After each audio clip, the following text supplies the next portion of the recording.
Depok, Jawa Barat, hari Minggu, tanggal 28 Juni 2026. Saat ini suasana di rumah duka Bapak Sihotang. Semua warga Katolik datang untuk mau menghadiri misa penghiburan, tetapi Pak RT setempat tidak membolehkan, melarang supaya tidak boleh melakukan ibadat apapun, hanya boleh ibadat di dalam hati masing-masing. Jadi romohnya sudah datang tetapi tidak bisa misa karena Pak RT-nya melarang. Ini di Depok, Jawa Barat, tepatnya di Jembatan Serong.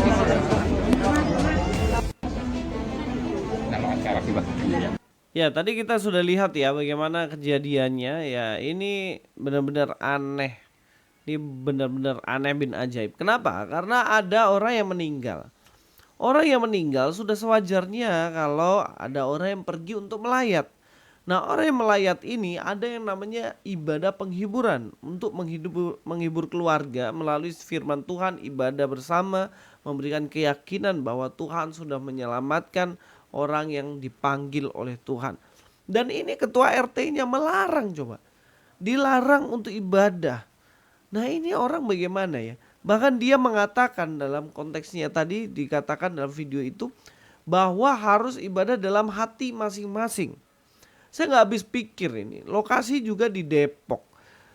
Kenapa bisa kalian punya RT yang model begitu? Nah, ini ada beberapa pertanyaan yang saya mau ajukan sama Pak RT ini.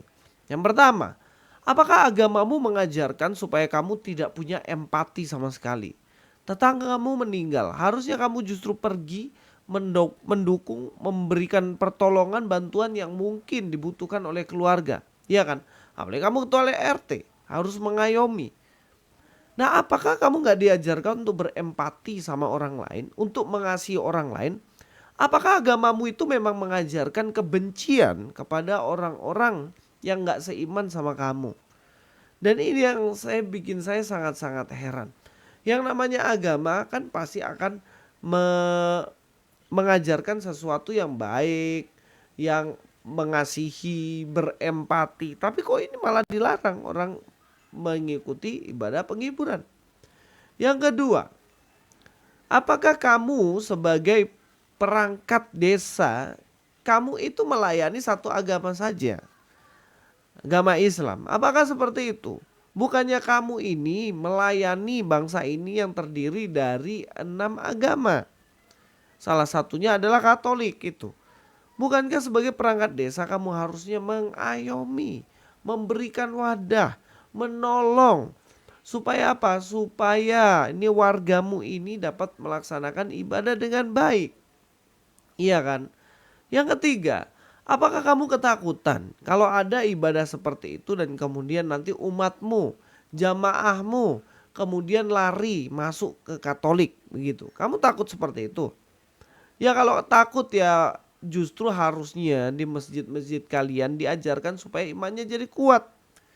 Orang kami aja tiap hari dengar azan, kami dengar ibadah dari umat muslim yang mana ibadahnya pun sampai ke telinga dan rumah kami. Santai aja, be aja, woles saja. Gak ada minat juga untuk pindah agama. Kenapa kalian takut sekali kalau ada orang ibadah seperti itu? Ya inilah yang bikin saya heran. Tapi gak apa-apa saudaraku di sana. Ketika engkau mengalami persekusi, ketika engkau mengalami satu hal yang tidak mengenakan seperti itu, ingatlah bahwa Tuhanlah panji-panji kita. Yahweh Jehovah Nisi.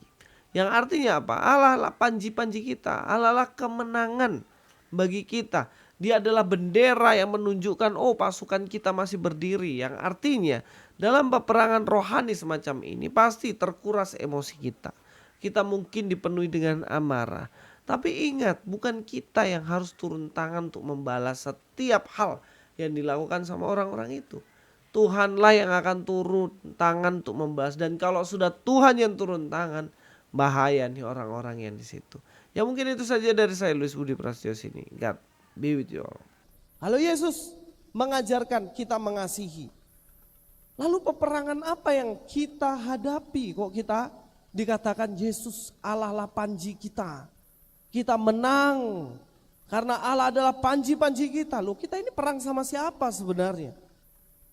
Kalau kita percaya Yehova Nisi, Tuhan yang memerangi musuh-musuh kita. Seperti lagu tadi dikatakan, kita lebih dari pemenang, bahwa Yesus Allah kita adalah panji-panji kita. Lalu kita ini perang lawan siapa sebenarnya? Kalau di dalam perjanjian lama dikatakan perang lawan Amalek, dalam perjanjian baru Yesus mengatakan kasihilah musuhmu. Lah sekarang musuh kita siapa? Musuh kita ini siapa sebenarnya? Kok kita disuruh perang? Lalu peperangan siapa yang kita hadapi? Nah, dalam Efesus 6 ayat 12 Bapak Ibu, dikatakan di situ bahwa kita sedang melakukan peperangan yang sesungguhnya. Setiap hari, every single day kita menghadapi musuh kita. Apapun yang kita lakukan, bergerak sedikit, kita sebenarnya sedang berperang. Kita bangun tidur, kita sedang berperang bersama Tuhan. Lalu apa musuh kita? Siapa musuh kita sebenarnya? Dalam Efesus 6 ayat 12, Bapak Ibu, di sini dikatakan karena perjuangan kita bukanlah melawan darah dan daging. Orang yang memiliki daging dan darah dialah manusia, tapi bukan itu musuh kita. Dalam Efesus 6:12 dikatakan, tetapi melawan pemerintah-pemerintah, melawan penguasa-penguasa, melawan penghulu-penghulu dunia yang gelap ini. Dan lebih spesifik dikatakan melawan roh-roh jahat di udara. Berarti perlawanan kita itu melawan penguasa-penguasa udara, yang artinya adalah roh-roh jahat, iblis, setan, dan juga hawa nafsu kedagingan kita.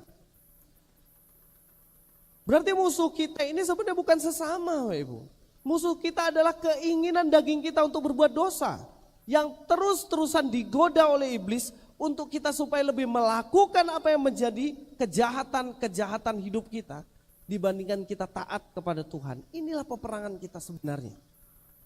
Sekali lagi saya katakan bahwa peperangan kita bukanlah melawan darah dan daging, tapi peperangan kita melawan kejahatan diri kita sendiri. Peperangan terbesar orang percaya, Bapak Ibu, bukanlah melawan sesama manusia.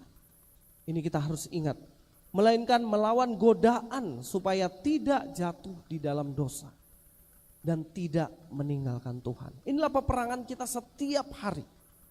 Setiap hari kita menghadapi peperangan ini. Yang pertama, kemenangan itu dimulai ketika kita mengandalkan Tuhan.